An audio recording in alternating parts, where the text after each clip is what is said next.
연약한 자를 사용하시는 하나님이라는 제목으로 하나님 말씀을 나누려고 합니다. 오늘 본문은 죄악이 가득한 소돔과 고모라 성이 멸망한 이후에 아브라함은 조카 롯과 함께 살아간 지 한 20년 동안 정착했던 가나안 땅이 있었습니다. 이 가나안 땅이 어려움이 있으니까 남방으로 내려가다가 그랄 땅에 도착하게 되었습니다. 그랄 땅은 블레셋 땅이고요, 요즘 말하면 가자 지구, 지금 이스라엘 땅에 전쟁에 있는 그 가자 지구의 한 지역입니다. 그러니까 여기에 도착한 아브라함이 이제 그랄 왕 아비멜렉에게 자신의 아내를 누이라고 속이는 그런 사건이 일어납니다. 참 잘못한 사건인데요. 여러분 오늘 1절 2절 말씀해 보십시오. 아브라함이 거기서 네게부 땅으로 옮겨가 가데스와 술 사이에 그랄에 거류하며, 여러분 2절 같이 읽어보겠습니다. 그의 아내 사라를 자기 누이라 하였으므로 그랄 왕 아비멜렉이 사람을 보내어 사라를 데려갔더니, 여러분 그의 아내 사라를 자기 누이로 속였다. 아브라함이 약 24년 전에 애굽 땅에서 내려갔던 그 실수를 24년 후에 또 이렇게 실수하고 있는 사건을 우리에게 보여주고 있습니다. 12장에서 애굽 왕에게 자신의 아내 사라를 누이라 속였는데요, 이제 24년이 지났습니다. 오늘 20장에 그랄 왕 아비멜렉에게 또 자신의 아내를 누이라 속이고 있습니다. 하나님이 힘들 때마다 찾아가 주셔서 약속해 주신 아브라함 아닙니까? 할례 언약을 베풀어 주시고 흔들리지 말라고 그 약속 끝까지 지키며 나아가라고 하나님께서 말씀하시고 또 말씀하시고 또 말씀하신 하나님 아브라함 아닙니까? 그런데 24년이 지났는데 아직도 이렇게 변함이 없습니다. 어떻게 이렇게 변하지 않을까? 성경을 읽으면서 성경을 탁 덮고 그만 읽고 싶다 이런 마음 들지 않으십니까? 이 사람이 믿음의 조상이라고, 이렇게 살아가면 어떻게 믿음으로 살아가는가, 어떻게 이렇게 믿음 생활을 오래 했는데 변하지 않는가 실망하고 또 마음 아파한 그런 일들이 있지 않으십니까? 이 성경을 읽으면, 이 말씀을 읽으면 너무 마음이 아픕니다. 하나님의 부르심을 받고 평생 살아왔는데 어떻게 이렇게 변하지 않는 모습으로 살아갈 수 있을까요? 오래전에 제가 제자반을 하고 있을 적에 그 제자반 성도님들에게 가서 사랑을 고백하고, 부부끼리 사랑을 고백하고 사랑한다라는 이야기를 듣고 오라고 제가 과제를 내준 적이 있습니다. 잘 해왔을까요? 한 권사님이 저한테 오더니, 목사님 오늘 수고했어요, 사랑해요 라고 이야기하고 당신도 사랑해요 한마디만 좀 해주세요, 이 말을 했답니다. 그런데 그 남편이 정색을 하면서 결혼할 때 사랑이라고 했고 지금 내가 변하지 않았는데 뭘 그래 또 사랑을 그렇게 듣고 싶냐 이렇게 이야기하면서 결국은 못 듣고 왔다는 거예요. 그러면서 저한테 이야기하는, 목사님 제가 뭐 해외여행 보내달라고 했나요? 좋은 가방, 좋은 옷 사달라고 했나요? 그냥 사랑한다 한마디 듣고 싶어서 이야기했는데 그렇게 말하지 않더라고요. 막 이렇게 이야기하는 거예요. 제가 위로한다고, 권사님 저도 참 변하지 않고 저도 참 그렇게 못하는 접니다 이렇게 했더니, 목사님 그러면 못한다고, 그러면 잘못됐다고 막 혼내더라고. 어떻게 하면 그렇게 변하지 않을까? 여러분 신앙생활도 그렇지 않습니까? 어떻게 하면 그렇게 변하지 않을까? 평생 하나님 의지하고 하나님 안에 살았는데 어떻게 하면 이렇게 변하지 않을까요? 아브라함은 이삭을 이제 낳을 시간이 되었습니다. 100세가량 되었거든요. 오늘 20장에 있잖아요. 21장, 오늘 우리 전 교인이 읽는 본문은, 우리 아동부는 21장 아브라함이 이삭을 낳은 이야기가 오늘 본문이거든요. 그런데 제가 오늘 20장 말씀을 나누는 것은 아브라함이 이렇게 어떻게 변하지 않을까? 신앙생활 이렇게 열심히 했는데 어떻게 변하지 않을까? 24년 전에 애굽 왕에게 자신의 아내를 이 누이라고 속인 것처럼 24년이 지나도 신앙생활 열심히 했는데 어떻게 이렇게 변하지 않을까? 이런 인간의 모습을 우리가 함께 나누면서, 그럼에도 불구하고 하나님은 연약한 자를 들어 사용하신다는 거죠. 하나님 왜 이렇게 연약한 자를 들어서 사용하실까요? 좀 뭐든지 잘하는 사람 들어서 사용하시면 참 좋을 텐데 이렇게 변하지 않고 이렇게 연약한 자를 하나님 왜 사용하실까요? 오늘 질문입니다. 하나님 왜 이렇게 연약한 자를 사용하실까? 오늘 말씀을 함께 나눌 때 첫 번째는요, 하나님은 그의 백성들이 자격 없음을 알기를 원하십니다. 여러분, 우리가 구원받을 자격이 없다는 것 우리는 알고 나아가야 되는 거죠.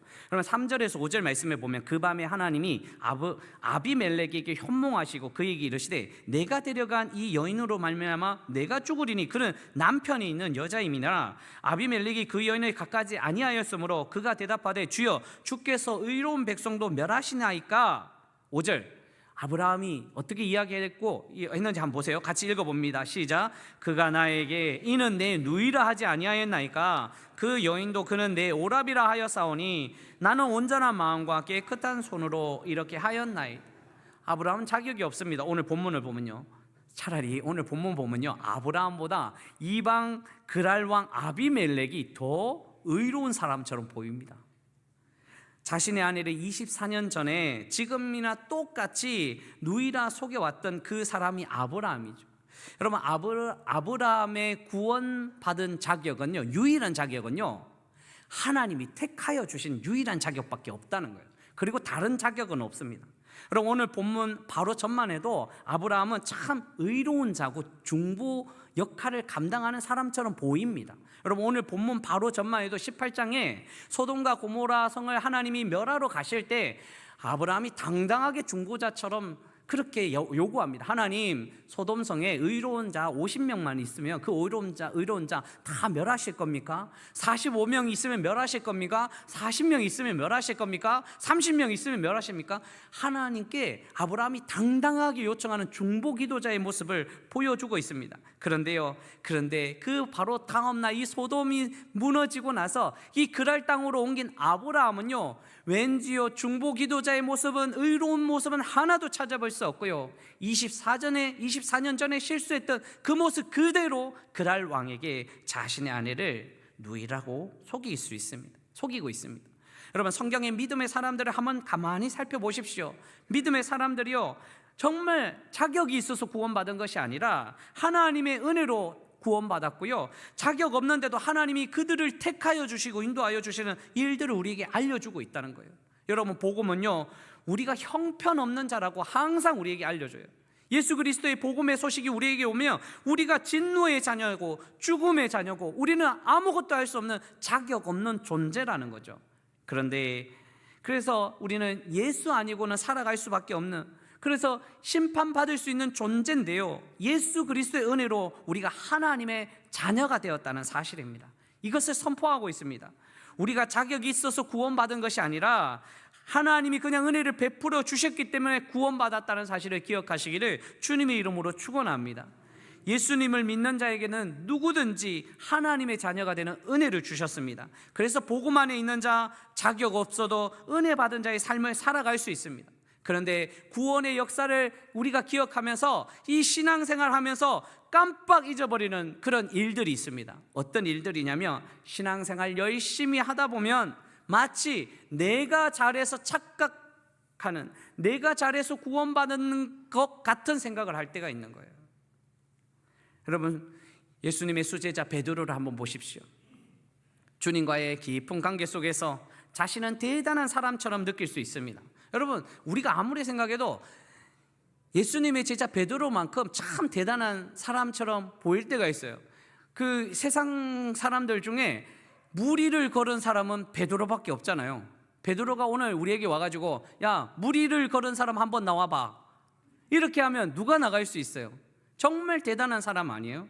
그래도 무리를 걸어봤어요. 그는 조금 가다가 빠졌지만 무리를 걸어본 베드로가요. 그런데요, 자격으로 생각하면 나는 괜찮아라고 생각할 수 있어요. 그런데 주님이 조금만 있다가 너희가 나를 다 버릴 것이라고 선포합니다. 아닙니다. 베드로가 이야기합니다. 주님, 다른 사람은 다 그렇게 할지라도 저는 목숨을 다해서 주님 지키겠습니다, 이야기한 거 아닙니까? 그런데 며칠 뒤에요, 그가 맹세했던 그 맹세는 다 잊어버리고요, 나는 예수를 모른다고 3번이나 부인하는 베드로의 모습을 볼 수 있습니다. 여러분, 자신이 누구인지 알아야지 우리는 하나님의 은혜로 살아갈 수 있습니다. 우리는요, 뛰어난 이 영적인 삶을 살아가는 존재가 아니라 우리는 금방 무너질 수밖에 없는 존재라는 거예요. 그래서 우리는 어떤 삶의 자리에든지 교만하지 않고 무엇보다 하나님이 우리를 구원해 주셨다는 사실을 우리는 기억하면서 살아가야 되는 거죠. 여러분, 다윗도 한번 보십시오. 골리앗을 이기고 승승장구하면서 살았죠. 여러분, 백성들이 얼마나 노래를 지어서 불렀는지, 사울은 천천히요 다윗은 만만이라, 얼마나 기분이 좋았을까요? 그렇게 기분 좋게 나아갈 때 하나님은 다윗에게 교만하지 말라고 오랫동안 광야의 삶을, 도망자의 삶을 주시는 거죠. 여러분, 이 다윗이 그의 영성이 가장 기뻤던 것은 광야 생활입니다. 무릎 꿇어 하나님 앞에 나아갔고요, 여호와는 나의 목자시니 내게 부족함이 없으리라다, 이렇게 고백한 사람이 다윗 아닙니까? 사울이 죽이려고 찾아와도 사울과 항상 도망하면서 그는 그의 신앙을 지켰습니다. 여러분, 사울이 굴 속에 들어와서 혼자 있을 적에 다윗이 그냥 죽일 수 있었습니다. 그런데 죽이지 않습니다. 왜요? 하나님께 기름 부음 받은 자, 내가 어떻게 죽일 수 있어? 하나님께 모든 것을 맡기면서 나아갔던 자가 다윗 아닙니까? 그런데 조금만 지나가면요, 다윗이 사울을 보내고 이 광야 생활을 하면서 유목민들, 이 유목하는 사람들 지켜가면서 그가 먹을 것이 없을 적에 그 유지들한테 찾아가서 먹을 것을 요청합니다. 그때 나발에게 찾아가서 이 신하들을 보내서 나발에게 좀 먹을 것을 요청해 왔습니다. 그런데 나발이라는 사람이 다윗이 누군데 그런 것을 요청해? 라고 이야기합니다. 그러면서 그 이야기를 그 신하가 돌아와서 다윗에게 이야기합니다. 나발이 주지 않는다는 거죠. 칼을 뺍니다. 그리고 내가 당장 나발을 쳐서 멸하리라 하고 칼을 빼고 나아갈 때 나발의 아내 아비가일이 찾아와서 다윗을 막습니다. 그리고 하나님을 생각하게 합니다. 여러분, 바로 전 한 장만 해도 이 사울 왕을 칼로 치지 않았지만요, 나발 같은 자 앞에서는 자기가 사울이 되는 모습을 우리에게 보여줍니다. 자신은 힘있고 저 사람이 형편없는 자라고 생각하면 언제든지 죽이려는 다윗의 모습을 우리에게 보여주고 있는 거죠. 그래서 우리는 알고 있어야 됩니다. 우리는 분명히 넘어질 수 있는 사람이고 자격 없는 존재라는 거예요. 우리는 자격이 없습니다. 자격이 있다면 딱 하나요. 하나님이 우리를 불러주셨다는 자격입니다. 다른 자격 없습니다. 사랑하는 성도 여러분, 절대 우리가 괜찮아서 하나님 우리를 구원해 주신 것이 아닙니다. 자격이 있어서 우리를 구원해 주신 것이 아니라 먼저 우리를 사랑하시고 구원하여 주셔서 하나님의 백성으로 살게 하여 주시는 그 하나님의 은혜를 베풀어 주셨다는 사실을 기억하시기를 주님의 이름으로 축원합니다. 자, 두 번째, 하나님은 왜 이리 연약한 자를 사용하실까요? 자격 없는데 하나님이 구원해 주신 거 알게 하시기 위해서 우리 이 연약한 자를 사용하시고요, 두 번째는 하나님은 그의 백성들이 선지자로 살기를 원하십니다. 여러분, 자격은 없지만 선지자로 살기를 원하세요. 오늘 7절 말씀에 같이 한번 읽어볼까요? 읽습니다. 이제 그 사람의 아내를 돌려보내라. 그는 선지자라. 그가 너를 위하여 기도하리니 내가 살려니와 내가 돌려보내지 아니하면 너와 내게 속한 자가 다 반드시 죽을 줄 알지니라. 아멘. 하나님의 아비멜렉, 그랄왕 아비멜렉에게 환상 중에 말씀하십니다. 아브라함은 선지자다 라고 말씀하시는 거예요. 여러분, 아브라함은 선지자라고 하나님이 선포하시는 거예요. 그런데 아무리 생각해도 아브라함에게는 선지자의 자격을 찾을 수가 없어요. 24년 전에 자신의 아내를 누이라고 속였던 그 사람이 24년 후에 똑같이 속이고 있지만, 연약한 존재지만 하나님은 아브라함을 선지자로 선포하고 계시는 거예요. 선지자는요, 하나님의 뜻을 알고 기도하면서 나아가는 거예요. 선지자는 기도하는 사람이에요. 하나님은 연약한 아브라함을 선지자로 세우시고 이제 기도하게 하세요. 그 기도를 통해서 역사를 이루시는 거죠. 아브라함의 기도를 통해서 아비멜렉 권속의 그 가족들이 생명을 얻고요, 치유를 얻는 놀라운 일을 경험하게 하시는 거예요. 여러분, 아브라함이 기도할 때 어떤 마음으로 기도했을까요? 하나님, 아비멜렉의 태를 열어주시고 아비멜렉의 가정을 살펴주십시오, 이렇게 기도는 했겠죠. 마음은요, 내가 기도하면 하나님 다 이루어주실 거야, 나는 능력을 주셨으니까 하나님이 내가 기도할 거야, 이런 마음으로 기도했을까요? 아브라함이 얼마나 부끄러웠을까요? 얼마나 하나님 앞에 창피했을까요? 24년 전에 넘어졌는데 또 넘어졌구나, 또 실수했구나. 어떻게 하면 좋겠습니까? 하나님, 저 같은 사람 어떡합니까? 하나님 용서하여 주십시오 하고 기도하면서 나아가지 않았겠습니까? 그런데 하나님은 선지자처럼 기도하랍니다. 자격은 없어도, 부족하고 연약해도 선지자처럼 기도하라는 거예요. 아브라함은 어쩔 수 없이 선지자처럼 기도합니다. 하나님이 몰고 나가실 때, 아브라함에게 선지자처럼 기도하라 할 때 그는 마음으로 부끄럽고 자격 없고 아무것도 없는 존재처럼 느껴지지만 선지자처럼 기도합니다. 아비멜렉을 위해서 기도하는 모습을 우리에게 보여주고 있습니다. 사랑하는 성도 여러분, 하나님은 저와 여러분들이 선지자 되기를 원하십니다. 알고 계십니까?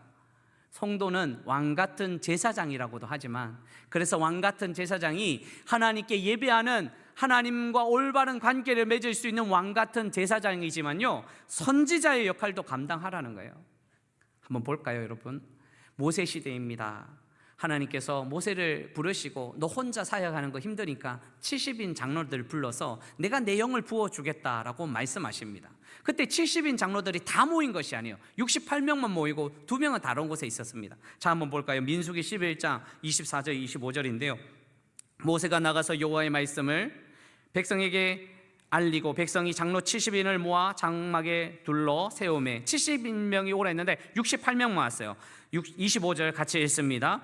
여호와께서 구름 가운데 강림하사 모세에게 말씀하시고 그에게 임한 영을 70 장로에게도 임하게 하시니 영이 임할 때에 그들이 예언을 하다가 다시 하지 아니하였. 영이 임하였는데 예언을 하고 있는 거예요. 하나님의 영이 임했어요. 그런데 68명은 지금 임하다가 딱 수도했어요. 그런데 2명이 엘닷과 메닷이라는 사람이 멈추지 않고 계속 하나님의 영으로 예언을 하고 있었어요. 이때 한 소년이 달려와서 모세에게 일러 바칩니다. 그리고 여호수아가 말립니다. 모세에게 금하게 하소서. 예언은 모세 당신만 해야 되지, 선지자는 오직 당신만 되어야 되지, 금하게 하소서. 2명도 금하게 하소서라고 이야기합니다. 그때 모세가 이렇게 이야기하네요. 민수기 11장 29절 같이 읽어보겠습니다. 모세가 그에게 이르되 내가 나를 두고 시기하느냐? 여호와께서 그의 영을 그의 모든 백성에게 주사 다 선지자 되게 하시기를 원하노라. 아멘. 사랑하는 성도 여러분, 모든 백성에게 여호와께서 그의 영을 그의 모든 백성에게 주사 다 선지자 되게 하시니라 하기를 원하노라. 이 말씀을 받으시기를 주님의 이름으로 축원합니다. 모든 사람이 다 선지자 되기를 원하신다는 거예요. 그런데 이 사건이 언제 일어났는지 우리는 잘 알고 있습니다. 사도행전 2장에 성령이 임하셨거든요. 성령이 임하셨을 적에 베드로가 설교하는데 요엘 선지자의 말씀을 인용해서 이렇게 선포합니다. 사도행전 2장 16절 18절에 이는 곧 선지자 요엘을 통하여 말씀하신 것이니 일러서되, 같이 17절 18절 같이 읽어보겠습니다. 하나님이 말씀하시기를 말세 내가 내 영을 모든 육체에 부어주리니 너희의 자녀들은 예언할 것이요 너희의 젊은이들은 환상을 보고 너희의 늙은이들은 꿈을 꾸리라. 그때에 시작. 그때에 여종에게 부어주리니 그들이 아멘. 그 영이 지금 성령으로 임재하였다라고 지금 이 베드로가 선포하고 있는 거예요. 하나님의 영이 임하였다고 이야기합니다. 그런데 여기서 예언이란 말을 우리가 중요해야 되는데, 예언은 미래를 예언하는 것이 아니라 예언은 하나님의 말씀이에요. 하나님의 말씀을 나누는 거예요. 성령이 임하니까 하나님의 말씀을 이야기해요. 여러분, 모임 가운데 성령이 임하면 하나님 말씀 나눕니다. 그런데요, 성령으로 하지 아니하면 사람이 이야기하는 거예요. 비난이 이야기하고 문제되는 이야기하는. 근데 성령이 임하면요, 어떤 이야기 한다고요? 하나님 말씀을 나누는 거예요. 사랑하는 성도 여러분, 우리가 이제 순모임을 시작하는데 사람의 이야기를 나누는 것이 아니라 성령의 은혜로 하나님의 말씀을 나누시기를 주님의 이름으로 축원합니다. 하나님의 말씀이 선지자처럼요. 그래서 그 영을 부어주셔서 선지자처럼 하나님의 말씀을 나누는 거예요. 우리는 왕같은 제사장뿐만 아니라 선지자로 세워지기를 하나님이 원하신다는 거예요. 우리는 자격이 있어서 선지자가 되는 것이 아닙니다. 유일한 자격은 하나님이 택하여 주신 자격밖에 없습니다. 자격은 없지만 하나님께서 우리를 선지자로 세워주셔서 기도하게 하시는 거예요. 여러분 보십시오. 어쩔 수 없이 선지자의 역할을 감당한 아브라함이요, 어쩔 수 없이 기도하니, 어쩔 수 없이 기도했더니 아비멜렉과 그의 가족들이 생명을 얻는 역사가 일어납니다. 어쩔 수 없이 기도해도 기적과 같은 은혜를 경험합니다. 부끄럽고 연약해도 기도했더니 치유의 역사가 일어납니다. 아브라함의 모습을 보십시오. 여러분, 자격이 있어서 기도하고 응답받는 것이 아니에요. 자격 없어도, 부족하고 연약해도 기도했더니 하나님이 인도하여 주신다는 거죠. 이것이 우리가 가져야 할 믿음입니다. 나는 자격이 없는데 성령의 임재로 우리에게 선지자 같은 사명을 주셨거나, 이것이 믿음이라는 거죠. 예수 안에 있을 때 선지자의 기도의 사명을 이룰 수 있거나, 이것이 믿음이라는 거예요. 여러분, 우리는 자격 없지만 하나님께서 우리를 불러주셨다는 사실 알고, 아멘, 그렇습니다, 믿음으로 고백하겠습니다, 믿음으로 기도하겠습니다, 선지자의 사명을 감당하시기를 주님의 이름으로 축원합니다. 여러분, 교회 안에 있을 적에 우리 성도님들이 하는 이야기 중에 제일 많이 하는 이야기가, 목사님, 제가 자격이 없어서요. 자격이 없어서 이야기하신 분 많죠? 제가 준비가 안 되었어요 하신 분 많습니까? 없습니까? 네. 여러분, 자격은 사회적인 기준이나 자신의 기준을 근거로 하여서 살아가는 것이 아니라 우리가 믿음으로 보는 거예요. 믿음으로 보면 우리는 자격은 없지만, 그런데 하나님은 우리에게 힘주시고 선지자의 사명을 주셨기 때문에 또 한 걸음씩 한 걸음씩 선포하며 기도하면서 나아갈 수 있다는 사실입니다. 사랑하는 성도 여러분, 성령님께서 저와 여러분들과 함께 해 주실 줄 믿습니다. 성령이 함께 하시면 우리 주님을 구주로 고백할 수 있는 은혜를 더하여 주신 거죠. 주님을 우리의 주인이라고 고백하는 것은 성령님 아니고는 할 수 없습니다. 그래서 우리는 주님을 고백하면서 살아갈 수 있는 거죠. 그래서 우리는 성령님께서 임하셨기 때문에 선지자의 삶을 살아가는 거예요. 선지자처럼 우리는 기도해야 됩니다. 그래서 우리는 선지자처럼 하나님께 기도해야 됩니다. 자녀들을 놓고 기도하십시오. 우리는 부족하고 연약해도 자녀들 머리 위에 손을 얹고요, 안고 기도하십시오. 그러면 하나님께서 그 기도를 들어주실 줄 믿습니다. 우리는 부족하고 연약해도 부모님들을 위해서 한번 기도해 보십시오. 선포하십시오. 그리고 함께 하십시오. 우리는 연약하지만 하나님은 우리를 선지자의 기도로 들어주실 줄 믿습니다. 사랑하는 성도 여러분, 교회와 나라를 위해서 기도하십시오. 여러분, 우리는 부족합니다. 내가 부족한데 하나님 이 기도의 소리 들어주실까? 예, 부족하고 연약해도 하나님 우리를 선지자로 세워주셨기 때문에 우리의 기도를 들어주신다는 사실을 알고, 우리는 선포하면서 우리 이웃들을 위해서, 우리 나라를 위해서 함께 기도할 수 있어야 되는 줄. 선지자처럼 기도할 때 하나님은 역사를 이루시고 동행하여 주신다는 사실을 알고, 날마다 선지자의 기도를 통해서 사명을 이루시기를 주님의 이름으로 축원합니다. 말씀 맺으려고 합니다. 하나님은 아브라함을 선지자로 불러주셨습니다. 그런데 아무리 찾아봐도 선지자의 자격은 없습니다. 아무리 찾아봐도 그가 잘했다는 이야기가 없습니다. 더 찾아보면 그는 더 실수하고 넘어지고 부족한 존재였습니다. 그런데 하나님은 그를 선지자로 세워주시고, 그 기도의 소리에 들으시고, 그 기도를 통해서 생명을 주시고 치료의 역사를 더하여 주셨다는 사실입니다.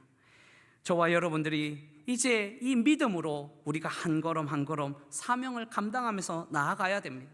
우리는 자격이 없지만 성령의 영이 우리와 함께 하셨기 때문에 우리는 선지자적 기도를 통해서 선포하며 하나님 앞에 나아갈 수 있어야 됩니다.